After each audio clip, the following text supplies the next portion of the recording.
Hello, my name is Lewis Laval and this is Mana. Now, Mana is a routine that I put in a PDF around 5 years ago, and I originally called it The Reader. The PDF was called Prayer Cantrics, and it had some really unusual and quite dark mentalism ideas in there. Now, although at the time it was a great routine, I'm not entirely sure many people read it or use it, but ever since then my understanding has changed, my style and my thinking is a little bit different. I've made some improvements to the presentation and the handling of the routine itself. The reason why I decided to give it a different name is because the name that it has right now, Mana, suits the theme of the routine a lot more. So Mana is a Polynesian word and it simply means life force energy.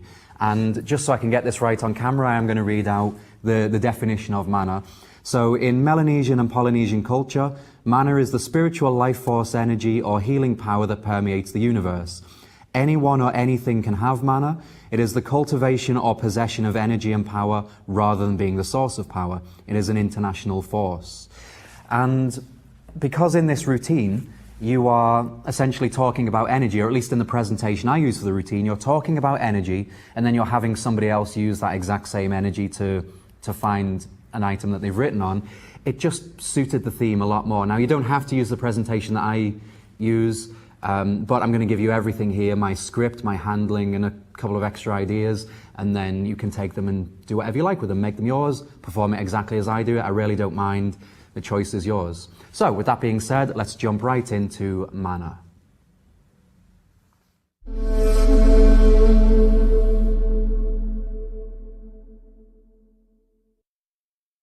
When a psychic talks about energy, there are a lot of people that don't listen because sometimes it can just kind of sound like nonsense.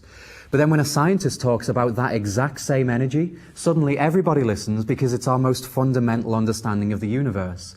And all matter, and this is a fact, all matter is just energy condensed to a slow vibration. Literally everything, me, yourselves, this room, the whole world, even these cards. Now, all of these cards, because they're all exactly the same, they've all got the same energetic frequency. But if we were to write something on one of the cards, suddenly it'll have a different energetic frequency from the others because we've changed it, we've added something to it. And if the thing we add to the card has some sort of emotional meaning or emotional value, suddenly it has an even stronger energetic frequency because emotion is just energy in motion. It's where we get the word emotion from. So, Remy, I did say I was going to do this with you.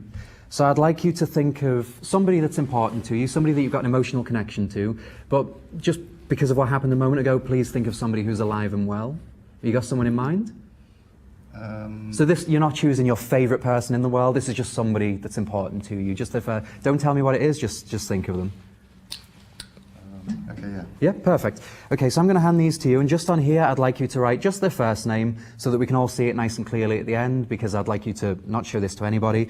So all we need is their first name. When you've done that, place all of these flat in the palm of my hand. So I'll leave these with you. Just on one card here? Yeah, just on there. Just their first name. When that's done, you can place them all flat in my hand.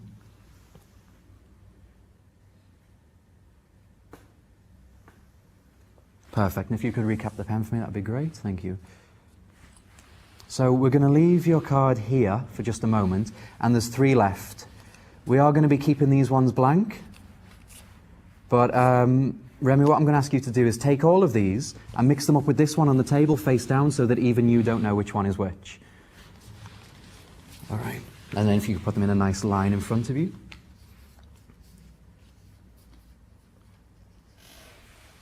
Perfect. All right then. So, we think that we only have 5 senses, and that's kind of true. We only have 5 physical senses. But the truth is we've got so much more. We've got a sense of awareness, a sense of self, a sense of temperature, sense of pain, sense of balance, sense of motion, a sensitivity to gravity. These are all senses we've got. And some of the more interesting ones, or the ones that interest me, are the sense of self, sense of awareness, and sense of psychic capacity. Because right now, none of us could know which one of these cards contains the name of the person you're thinking of. And without touching them, we'd have to rely on our other senses rather than the physical sense. If we use the pphysical senses, we'd have to touch them, we'd have to see them. But without touching them, we can only rely on our other senses to try and feel or figure out where the card is that contains the name of the person you're thinking of. So that's what I'm going to try and do. And the interesting thing is, I wasn't going to tell you this, but I will. Even though I'm going to hold my hand over these, I'm not actually going to physically feel anything. But as I bring my hand closer to what might be the card that you've written on, something will just change in my mind, and that's what's going to tell me which card it is. So I'll give this a go.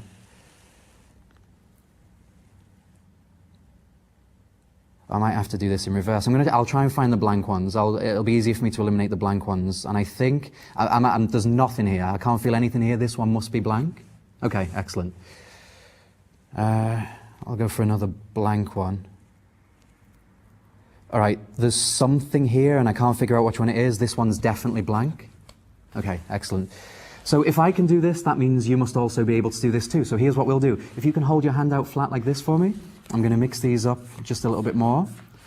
And you're going to try and figure out which one this could be. So you can keep your eyes open while we do this. I'll hold them over your hand one at a time and just let me know which one you feel is the one that contains the name of the person you're thinking of. And you'll be able to do this much better than I can because you do have the connection to the person that's on the card. So here's what this one feels like. And here's the other one. So being honest, which one do you feel it is? Do you feel it's this one or do you feel it's the other one? I feel it's the first one. The first one? Okay, so just have one more check. You definitely feel something different there? Do it again. Oh, so you've got, is this the one that you said was the first one? Yeah. And the other one? Yeah, the first one. The first one? Okay, so keep this nice and flat in your hand. Don't turn it over just yet, because if you've got this right, if that is the one that contains the name of the person you're thinking of, this one must be blank. Okay, nicely done. So put your other hand flat on top of this, and let's see if we can do this. Just think about this person. Is this a male? Yes. Okay, is this a blood relative of yours? No. Okay, let me try and do this in a different way. Just think about this person's name and think of a letter somewhere in the middle of their name, but don't tell me what it is. Did you think of an A and then change your mind to an R? Yes. Okay. Oh, I see. His name is Carlos. Turn it over, have a look, show everybody. Wow. And there we go, Carlos. All right, thank you so much, and you can keep this. Thank you. And thank you for your time. Thank you.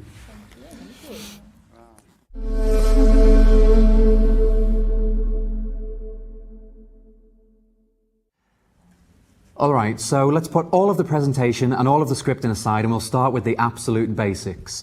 All you need to perform this routine are 4 business cards and a pen. They don't even have to be business cards, they just could be your blank billets or business cards that you use. Whatever it is that you have, or even if you don't have anything, you could borrow these and the routine still works. It takes you less than a second to actually do the setup, and I'm going to show you how I set mine up now. So firstly, the cards that you'll have seen me use in the performance, and the cards that I like to use, are these ones. These are simply the business cards from the venue that I perform at each weekend. And the reason why I use these is just because they feel nice in the hands, and when I leave these as a souvenir for my spectators, if they wish to see me perform again, all of the information where they can come and see me perform is right here on the card. So, 4 business cards and a pen. Of course, I like to use a Sharpie, but you can use any pen, it really doesn't matter. I only use a Sharpie because it's nice, thick writing and it shows up very easily for everybody to see.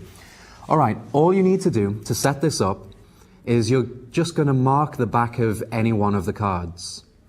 Now, these cards here have a design on them that's already in black, and what I normally do is I'll take my pen and I'll just make a small black mark here on one of the cards, that's it.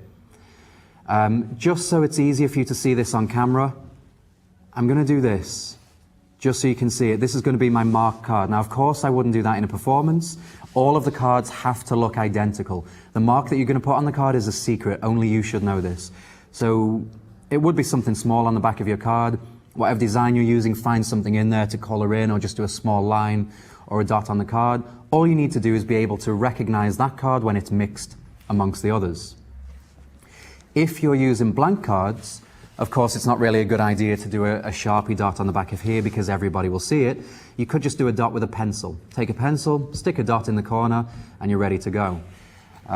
If you don't have a pencil with you, you can do a nail nick. So essentially, to do a nail nick, all you'll be doing is taking your nail and just scratching the side of the card like this to create a little dip in the side of the card like that. I'm going to do the same on the other side. This is so that if this card is mixed up amongst the others, I can very easily see that on the table. And once you have your cards, so just for this whole explanation, I'm going to be using these ones because we have this here, which is nice and clear for you to see. All you need to do is gather up your cards and have your marked card on the bottom, have your pen, stick these in your pocket, and you're ready to perform the routine.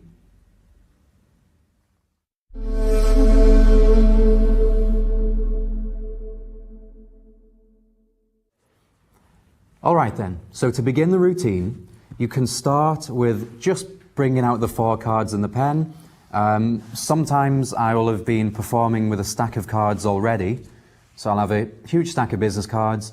All I need to do is mark the top one secretly, and sometimes you can even get away with doing this in front of your spectators, or you could just have it marked beforehand. It's only a dot in most cases. Then I'll just deal 4 cards onto the table, place these away in my pocket, and now these are set because the marked card, the card that I need, is already on the bottom, and that's the exact position I need it to be in. Other times, if I'm not working with a stack of them, I have just 4 business cards in my wallet here, and the bottom one of these is already stacked, and now I'm ready to begin the routine that way too. All right then, so I have my 4 cards and I begin my opening script, and I'm not really going to go into that just now. We'll talk about that later on. All you need to do is decide what you're going to have your spectator write or draw on the card. It can be anything you like, anything you want to reveal in this, have them write it or draw it on the card. So I'm going to hand them this stack of cards along with the pen, and I say to them, on here, I'd like you to write down whatever, or draw a picture of whatever. And now I give them some very specific instructions. I say, once you've done that, take all of these and place them flat in the palm of my hand. I'm not going to look, and try not to let anybody else see because we're all going to look at the end. I think it's nice if that's kept a secret until the end rather than everybody else around the table knowing what it is except for you. So that again, take these along with the pen, and just on here I'd like you to write down a family member's name. Once you've done that, place all of the cards flat in the palm of my hand. I'm going to look this way so I can't see, and try not to let anybody else see either. So what's going to happen now is, when your spectator is writing, I'm just going to write the name Jack on here. They have now written on the marked card, which means when all of these are mixed up on the table, I will know exactly which one contains the writing because I can find my mark on the back of the card, and I know that's the one that they've written on. All right then. So my spectator writes down on the card. They place these flat in the palm of my hand. From here, all I need to do is pick up the cards at the short edges, and I'm going to behave as though I'm going to take their card from the bottom and place it on the table. When in reality, what I'm actually doing is when I bring my hand underneath, this card here that belongs to my spectator, I'm going to push it across about 1 centimeter or ½ an inch, which is hidden by my hand. So my hand is down like this, I push it to the side, and all of this part of my hand hides the card that I've just pushed across here. And by doing that, it means I can reach the next card, the card that's above it. I bring this out and place it onto the table, which means now this is a blank card, but my spectators think it belongs to them. So let me show you that again. They've written on the card here, these go into my hand. I simply pick these up. I behave as though I'm going to deal their card onto the table, when in fact I'm pushing it aside and taking the very next one and placing it on the table here. Everybody that's watching thinks this is the card that contains the writing, when in fact I have it over here. Then I'm gonna reorganize this stack in a very simple way that'll allow me to get a peek at what's been written on the card. Now in the original PDF I had a different way of doing this, which I will show you anyway, because why not, but this is the way I do it now.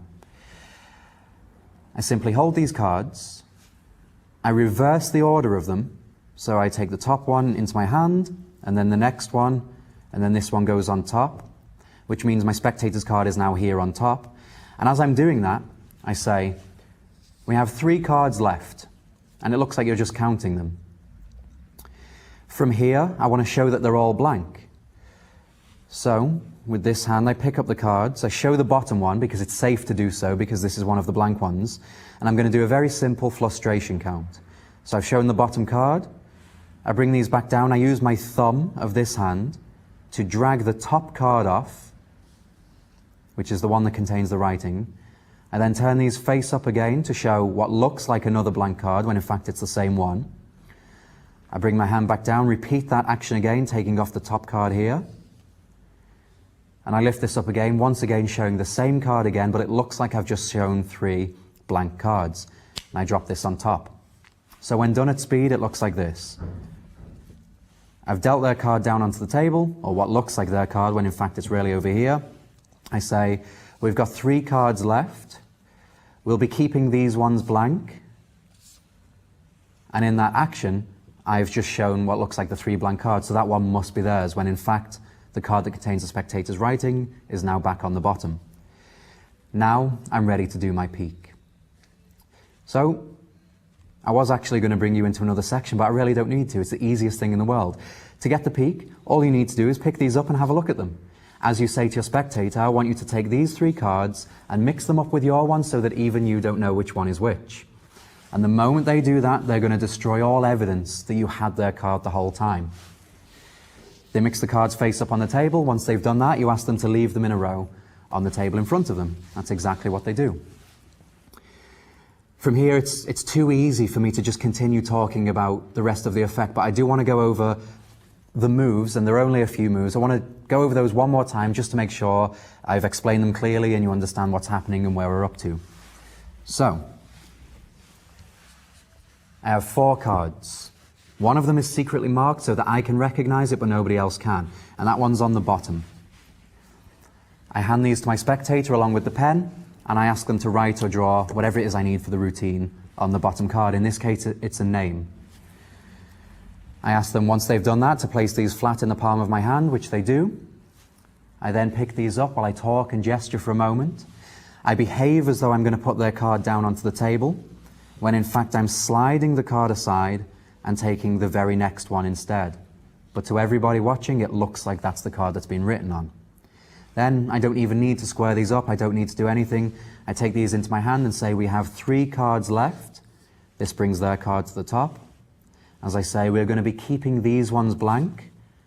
As I show what looks like all 3 of these cards, I then pick these up and say, and I want you to take these cards and mix them up with your one face down on the table so that even you don't know which one is which. And the moment the spectator starts mixing them, all evidence is gone that you've done anything sneaky. And then you're ready for the next part of the routine.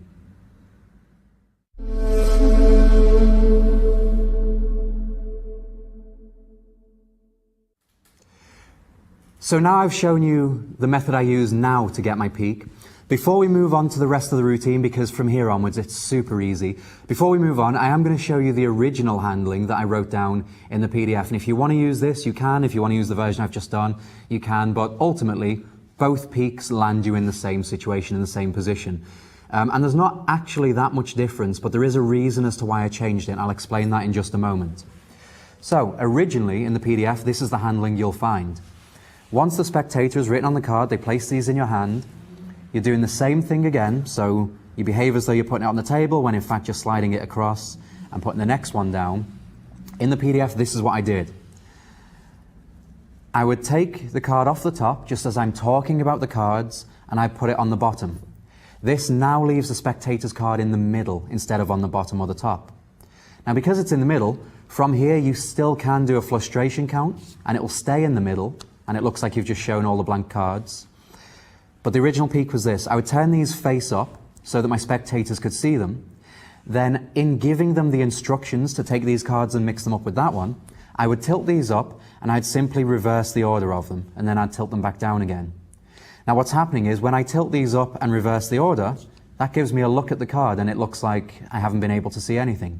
So here's what it looks like when I tilt these up. I tilt them up, and as I reverse the order, there's my peak and it gets covered again. And originally I was happy with this because I'd tilt them up, I'd get my peak, hold them back down. And if I needed another peak for whatever reason, I'd just do the same thing again as I'm talking about mixing the cards. The reason why I changed it is because I didn't like having that 1 second to try and read the information before it was gone again. And I didn't really want to have to repeat the peak. I just want to look at that thing and get these cards out of my hand as quick as possible. So now with the peak that you've just learned, you said we've got 3 cards left, we'll be keeping these ones blank, it's much easier to do this. You pick these up, say to them, I want you to take these, mix them up face down, and now look at all this time. It's right there in front of me. So if I do need a few extra moments to look at this, I can. And if I want to cover this and flash the face of these again, I can just take it, reverse the order of them, and now I can do this. Look how clean that looks. You wouldn't even know that the information was there. It just gives you more to play with. It gives you more time to read the information, so more time to get your peek, and more room to play with. It looks like the cleanest thing in the world while you're just playing with these in your hands. And the moment you drop these down, the spectator begins to mix them. You don't need to touch the cards again until the very end of the routine. So that is the version of the peek that I taught in the PDF.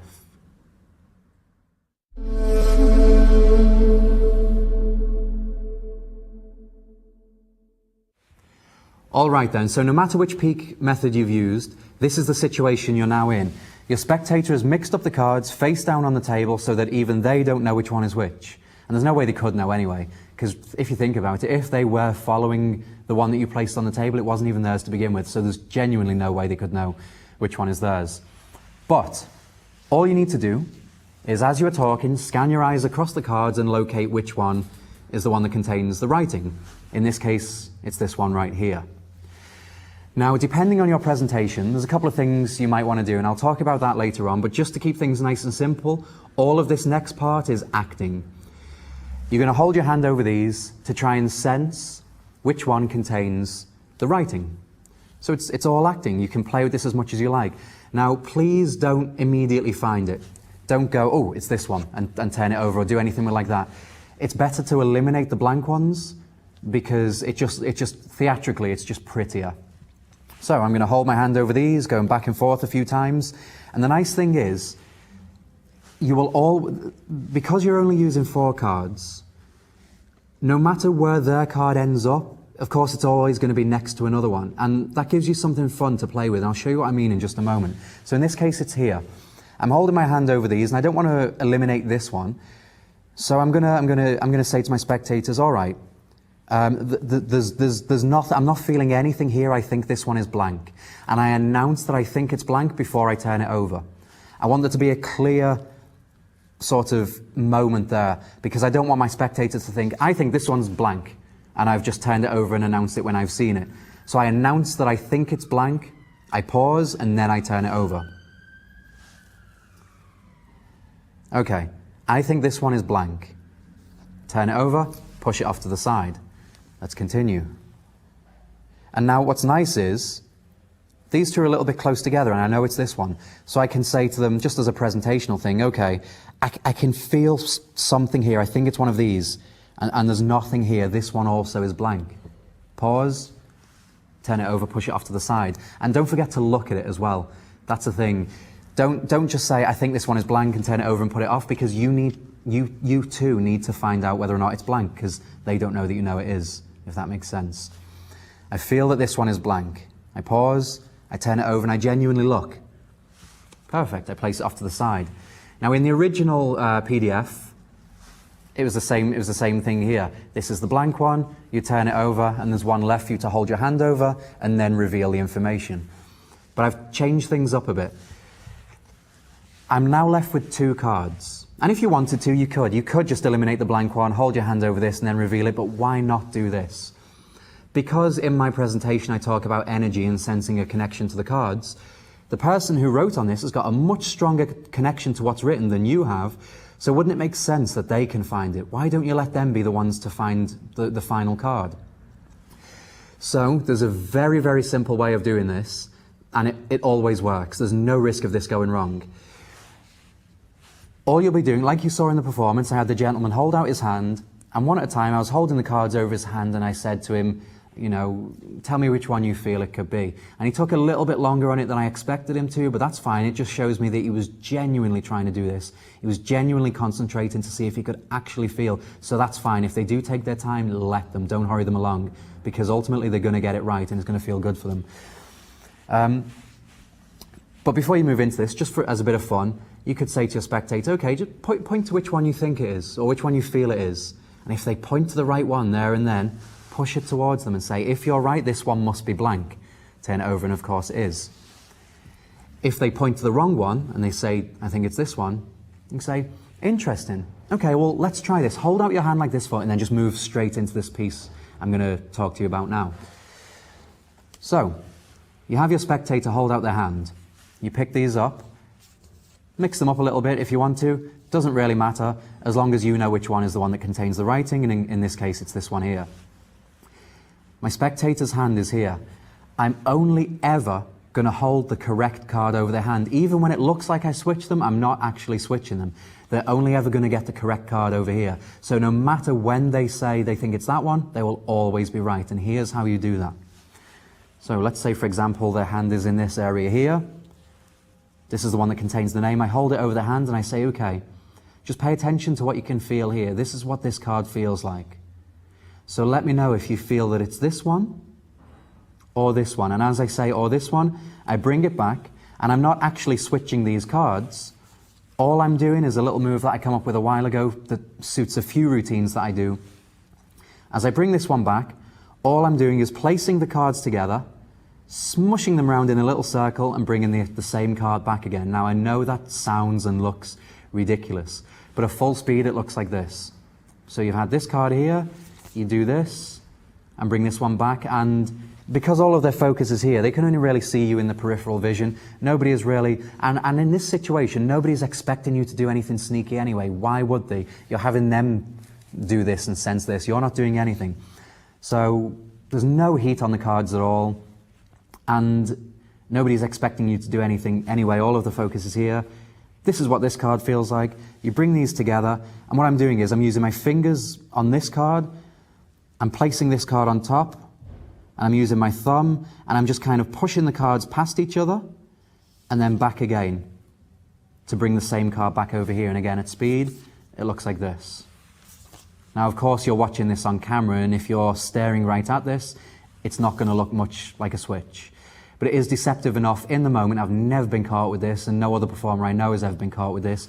It's just a simple moment, and you can repeat this multiple times if you need to.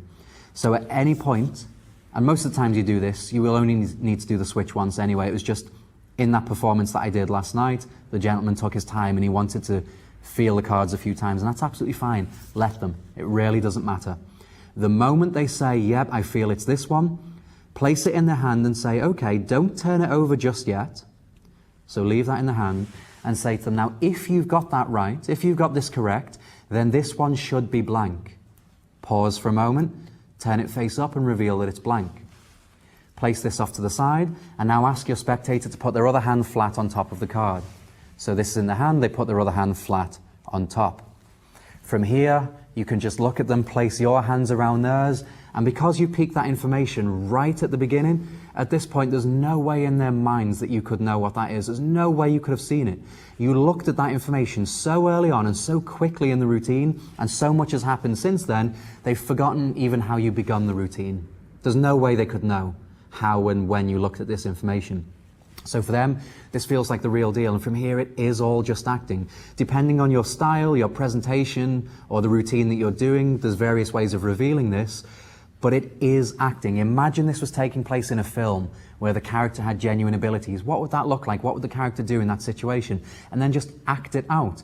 You don't need to worry about any methods here. You're just revealing the information in a beautiful and memorable way. Whether you want to reveal single letters that are in the name first, whether it's male or female, or if this is a drawing, you could start to imagine this and draw it with your hands in the air before revealing it. Whatever you decide to do is up to you. Just please don't waste this moment, because the moment you reveal this, it's stunningly beautiful. Watch their reaction, then say, turn that over and show everybody. And now this is in their hands, they turn this over, they show everybody, and they can put this straight into their pocket as a beautiful little souvenir. And that is mana. So in a moment, I'm going to very quickly show you all of this again, just to make sure I've covered everything, and then I'm going to give you some tips and advice on just little things that you can do here and there in the routine that will help you. So let's take a look at that now.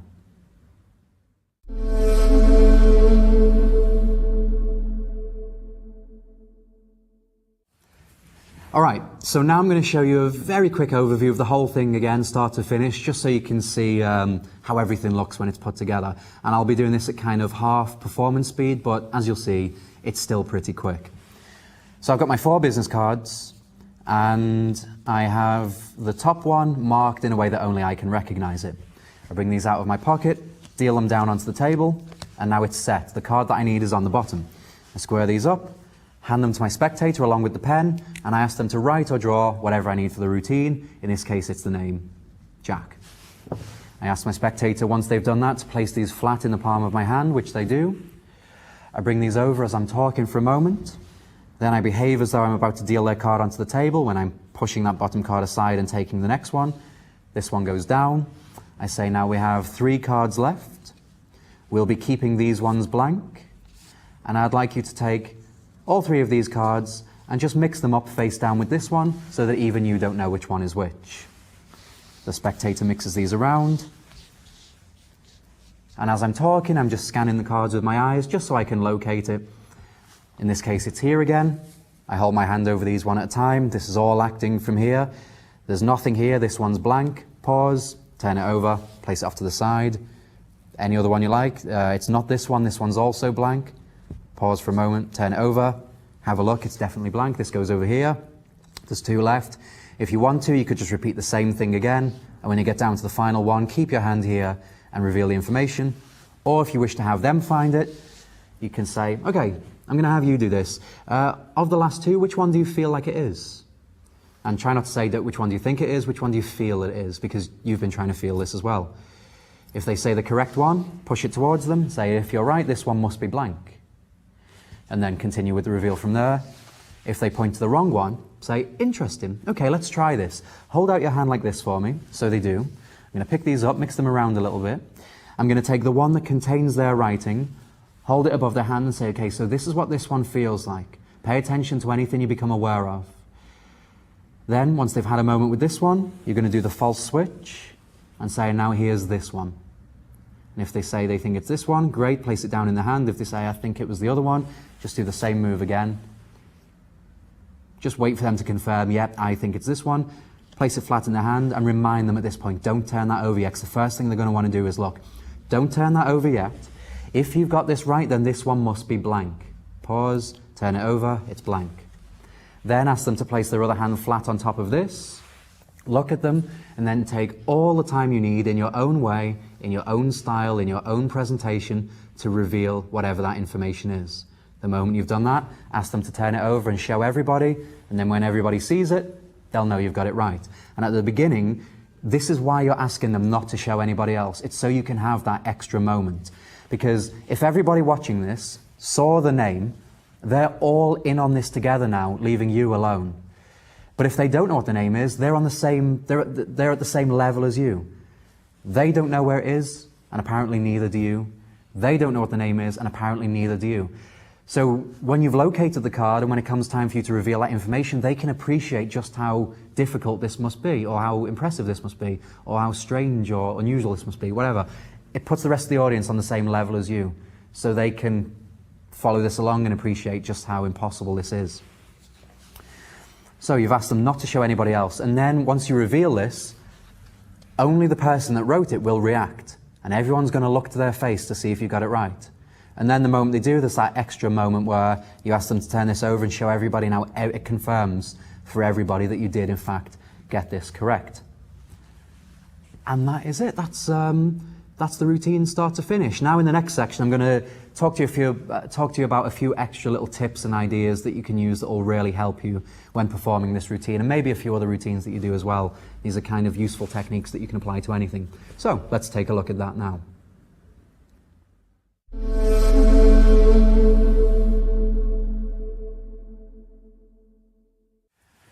All right then, so now I'm going to talk to you about a few extra little ideas that will help you during this routine.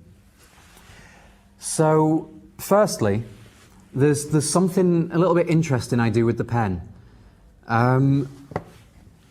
Just before I hand these cards to my spectator to write on, I uncap the pen, and instead of putting the cap on top of the pen and giving them this, I leave the cap slightly out of their reach.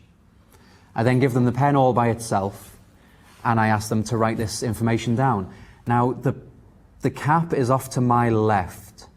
For you, it might be different, but you'll see why it's off to my left in just a moment, just out of their reach. And I don't need to place it miles away from them, just so that it would take them an extra effort to reach across and grab the cap. I leave it over here. So once they've written the information down here and they place the cards flat in my hand, I need an excuse or a reason to pick these up and do something with this hand for a moment before I put the card down. Otherwise, why wouldn't I just do this? I need to justify doing this. So what I do is they've placed the cards in my hand, which is directly next to the cap.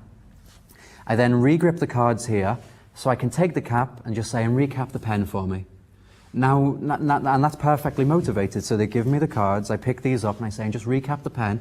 And as they're doing that, even if there's other people watching, it doesn't really matter, but it just holds their attention for a split second so I can do that push across for the glide. Another tip is, so let me put this out of the way. Another tip is this. Now, this is much easier with a deck of playing cards, and they're designed to move smoothly. They slide together easier. A lot of business cards don't. And sometimes it can be a little bit, in the heat of the moment, it can be just a little bit of a struggle. I mean, it's nothing major, just a little bit of a struggle to push that card across. So there's a few things here that can help you in this routine and any other routine that utilizes a glide. When you pick these up, firstly, another thing I want to mention is, with your fingers, try and cover the entire front of these. Because if you're holding them here, and you push that bottom card, your spectators might see something happen just here at the front. And I'll do that again. If I push this over, you see something happen. I don't want them to see that. So I'm simply going to make sure that my fingers cover the entire front edge of the cards. So now when I push something, they're not going to see anything. And this just goes straight into the cave of my hand. And yeah, another thing I want to talk to you about, just to make that glide easier, is if you're holding the cards with the fleshy part of your fingertip here, like so, of course you can still do the glide. It's not really a problem, but there's just a little bit of difficulty there sometimes. And again, it's nothing major, but this is a little tip that might help you. Instead of gripping the cards with the fleshy pad of your fingertip, grip them with the first joint of your finger here instead. And what I mean by that is this. Instead of doing this, I'm going to put my fingertip right the way down, and the edge of the cards here makes contact with the first sort of joint here of my finger. Now when I push the card for the glide, it's so much easier. You can try this for yourself. Try it like this with the fleshy part of your fingertip. There's a little bit of difficulty. Grip it with the first joint of your finger, and it just flies across. So much easier. Try it for yourself and you'll see what I mean. And then there's not too much fumbling here while you're trying to push this aside and get the next one. Typically, with a deck of playing cards, you'll see the glide being done this way, which means you're pushing the card down and then taking the next card from here. With business cards, I really don't like the feeling of this. It just feels bizarre to me. But if it's better for you, do it that way. But I much prefer this way. Everything's covered. I push that card across, I take the next one, and my work there is done. There's another little thing as well, depending on the cards that you're using. Sometimes, and I've dealt with this so much in the past, I perform a lot with double blank business cards. I do so many routines with these. And there are a lot of people that, well, when you buy these, the cards don't spread very easily. They're very clumpy and stick together. And this is something I talked about in Art of Knowing too. And this is something I thought everybody was doing, but apparently they weren't. If your cards don't slide or aren't slippery enough, like if they kind of stick together when you get them out of the packet, just pick them up one at a time and do this. And you'll find they have like a powder or like a dust on them from when they've been cut in the factory. But just do this to them, get some of that natural hand moisture on them as you're doing this. And then you'll find that once you've done that for all of your cards, they're much slipperier and you can spread through them much easier. So that way, if you've got 4 cards and you're trying to do a glide with cards that are a little bit difficult, once you've done that, I mean, it's just so easy now. Whereas if these were fresh out of the packet and I'm trying to push that one card across, I'm going to struggle. But if you know you've bought double blank cards in the past and they have been a little bit grippy, just try this. Just do that with a few of them, and then you'll notice the difference it makes. Another thing I wanted to talk to you about is a little secret weapon of mine. I did this yesterday in the performance. Nobody else knew I was doing this. And I've done this quite a bit in a lot of my mentalism performances. And I've never talked about this in any videos or books I've put out. But I have this one little secret weapon. And that is this. This is just a chapstick. any brand or flavor or whatever will work. Just put a chapstick in your pocket. There's loads of useful things for it within mentalism.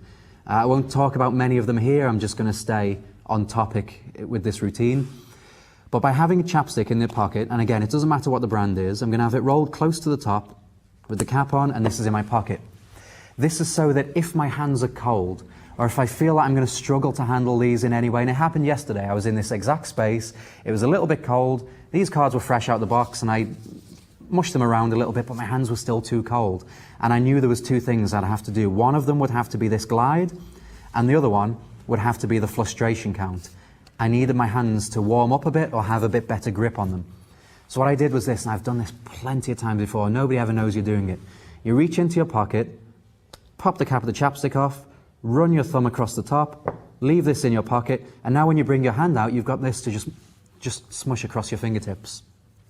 And now you've got all kinds of grip here, so now you'll find it much easier to grip these cards.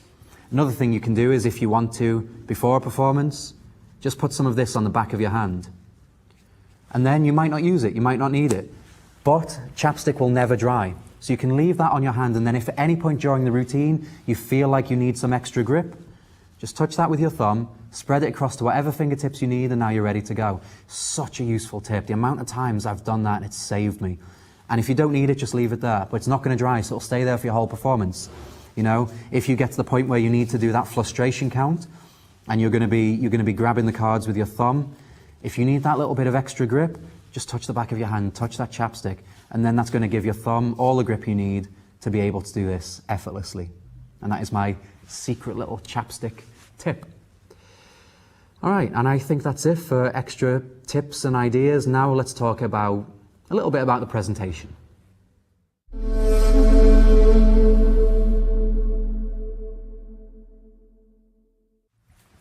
So now let's talk about presentations. Now, if your performance style or your character is anything at all like mine, or if you're kind of inspired by any of the work I've put out in the past, or my style, then yeah, absolutely feel free to use my presentation and my script if you want to.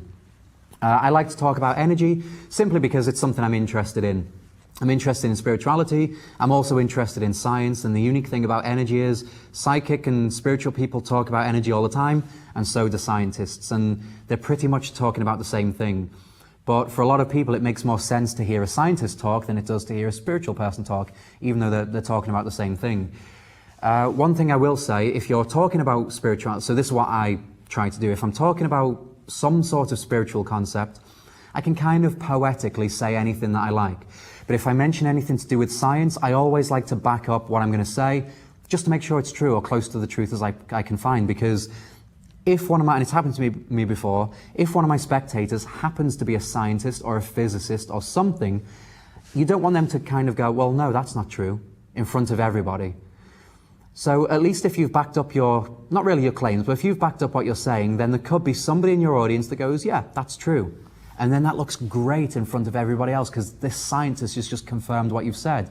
Now, you don't have to be an expert in what you're talking about, but if you're going to say anything to do with science, just fact check it first. Make sure what you're saying is as close to the truth as you can possibly find.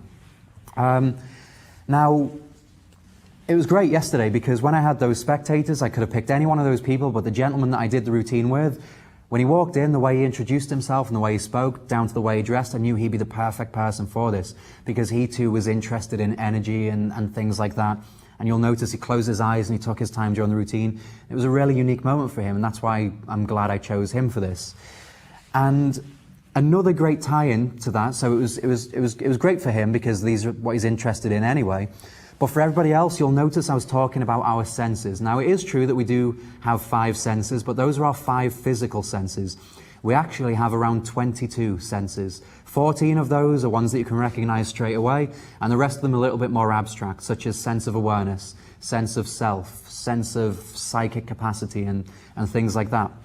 But the reason why it ties nicely into this is because once these are mixed up and face down, the only way any of us could discover which one contains the information, we could discover what that information is to use physical senses. We'd have to physically touch these and move them and pick them up, and we'd have to look at what that information is in order to learn it. But I've just talked about all these extra senses that we have, and everybody does have them, it's just a matter of fact. Even though you're not really using those senses here, and you are to some extent if you read into this, but you've talked about using the non-physical senses.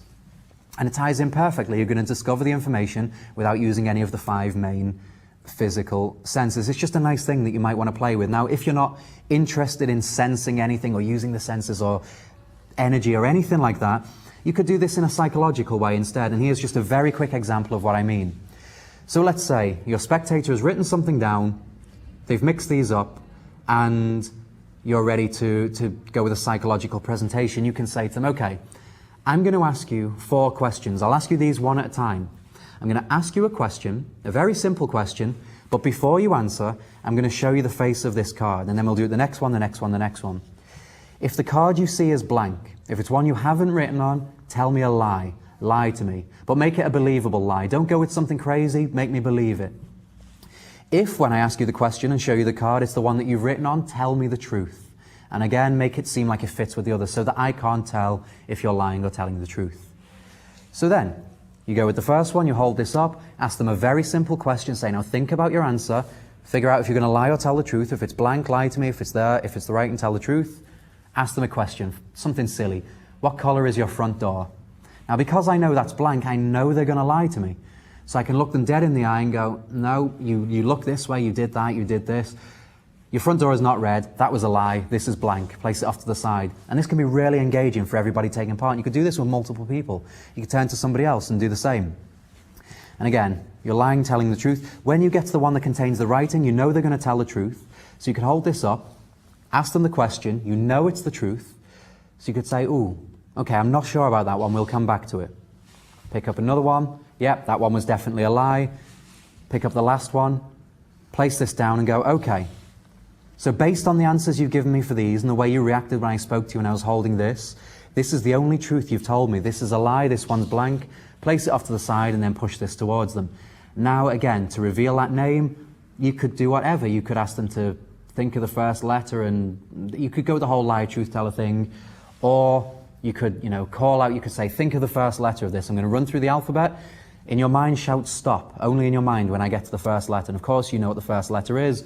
Run through the alphabet nice and quickly. Stop when you get to, so in this case, it'd be J. Stop when I get to the J and point them right there. I saw the reaction. This begins with a J. And again, I'm not a psychological performer, so I can't really give you too many ideas here. But if you are a psychological performer, I just wanted to kind of push you in a direction that you could go in. I'm sure you'll have plenty of ideas from there. Regardless of your style, you'll notice yesterday in the performance I used a Banachek subtlety, which was to guess a couple of the letters that my spectator was thinking of. Now I'm going to write on the back of this one just to show you. He was thinking of the name Carlos. This is what I saw when I got my peek. And I asked him to think about the name, and of course I know how this is spelt because I looked at it, but I asked him to think about the name, and I said to him, think of a letter somewhere in the middle of the name, but don't tell me what it is. And I just do the exact same, because nobody knows immediately what the first letter, or what the middle letter of the name is, and it doesn't have to be the exact middle, but realistically, he's going to run through the letters in his mind, he's going to skip the first one, and he's going to, just to get to a letter in the middle, he's going to kind of spell this out in his mind. So he will have thought of an A and then gone to the R. He wouldn't have really gone to the L, it's too far in the name. So it's safe for me to look at him and say, interesting, did you think of an A and then change your mind to an R? And of course it hit, because why wouldn't it? Even if they didn't think of the A and they jumped straight to the R, that's fine, because you still got the hit with the R. And I've had that a few times. Let's say we were in another example with Carlos. Did you think of an A and then change your mind to an R? I've had some people go, no, but I was thinking of an R. And you've still got it right with the R. And if you wanted to, you could say, oh, but there's also an A in there, right? And you've just covered that last little miss that you've got with a hit. You've turned it into a hit. You can do that with any name, anywhere. It's a beautiful subtlety from Banachek. I use it all the time. If it's only a 3-letter name, it's perfect, because you can say to them, think of a letter somewhere in the middle, and then you can nail it straight away. But yeah, whether it's a mystical style performance like mine or a psychological one, that is a perfect tool to use when revealing a name.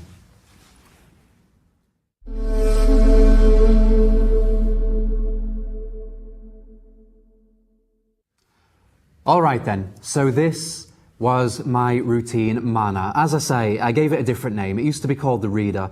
And back when I first came up with it, I had a different way of thinking, different style. I've come a long way since then in terms of how I approach mentalism and do the things that I do, and more importantly, the reasons behind why I do the things that I do, and the things that I talk about as well. These are all things that I'm really interested in. And that's who I am as an artist. I'm going to be the guy that talks about these things. Now, you might not be, but find what it is that you're passionate about and let that become a part of who you are when you're performing, because not only will you thank yourself for it, but that's the reason why people book you. People book you because you are the person that talks about the things you talk about and do the things that you do. This is a beautifully simple routine. And the nice thing is, you've used 4 cards, and other people have spoken to me about, and they've thought, oh, they've given me ideas of like, oh, why don't you have them write false names on the other cards and find the real name within them? Don't bother doing that. Keep it nice and simple. There's one piece of information, and then you reveal it. And the nice thing is as well, what's the point in wasting all that many business cards? You might as well do your routine. You've only used 1 card, which you can give to them, and now you've got 3 left to put back in your pocket or do another routine with, such as a simple one-ahead style routine, or fold one of these and get a peek or a drawing duplication or whatever. It's beautiful. It takes you 1 second to set up. Take your cards out, take your pen, do a dot, and you're ready to go. And the handling is very simple. The method is so straightforward, and then it's up to you to build a story, a piece of theatre around this, and make it as beautiful and as entertaining as you possibly can. And if you don't want to do that extra bit at the end where the spectator finds the card, that's absolutely fine. It's still just as powerful if you find it too. Just pick whichever suits your style, practice this as much as you need to, and then go out there and show it to everybody, because once you do this once and you realize the reactions you get from this and how good it feels to perform, you'll be doing it all the time. So thank you very much for watching. My name is Lewis Laval, and this was Mana. I'll see you next time.